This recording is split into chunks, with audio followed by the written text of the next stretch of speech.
Callum McKinven, you judged the second time, or you've judged the first time 15 years ago, you said, in Switzerland? Yes. And what did change since 15 years ago? The evolution of this breed, it's incredible how the breed has progressed. From when I first came over, 15 years ago, I came over to judge red and whites.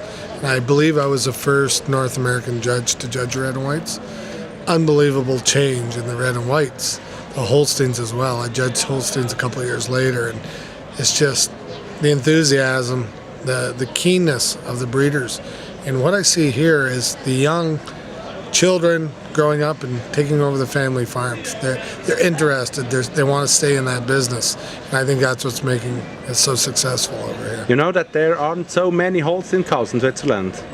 About I think 60 or 70,000, not more. Well, it's not a huge country, I guess, but yes. But I find the passion you guys have for your cows, and I think that's what brings us success. Mm-hmm. You choose an older cow.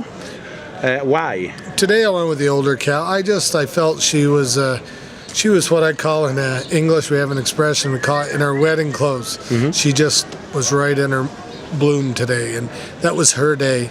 And if she wasn't in her bloom, then I would have went with the younger cow. But the older cow was there today, and it was her day. She has that maturity. She's had the more calves to prove herself. So therefore, she was my logical champion. And was it a clear champion, easy winner, or? For me, it was today, but not taking nothing away from the reserve. The reserve is one of the great young cows I've judged for a few years too, and I think she's going to have her chance for many years to come. Mm-hmm, mm-hmm. But today, the old cow was so on the money that I felt that it was her day.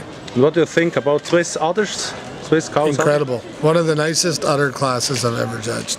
You can see that you've judged several. Yeah. Who chose? 28 countries. I've judged a lot of the major shows, and that's one of the best group of udders I've ever judged today.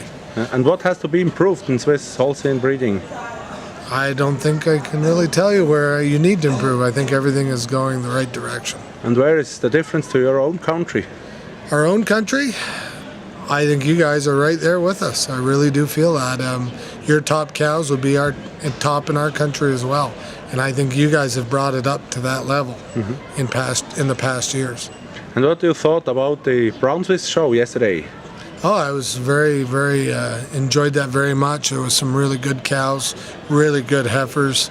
I'd say that the quality was great as well. You often judge Brown-Swiss? Yeah, I've judged probably 10 or 12 times, and this year I'm judging the Brown-Swiss in Madison at World Dairy Expo. So it was nice to have this show to judge, to have a show before Madison to judge some Brown-Swiss.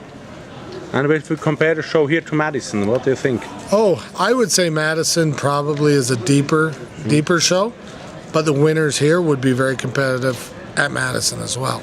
But Madison, it's such big numbers, it's a deeper maybe in the classes, but the top end is very comparable. But what we have to say perhaps is that the Brown-Swiss show here is not the best Brown-Swiss show in Switzerland, and there are some cows who aren't here. Yeah, the Holstein cow and Red Holstein are the best shows, but the Brown-Swiss not. And I haven't judged other Brown-Swiss shows except here over in Switzerland. So.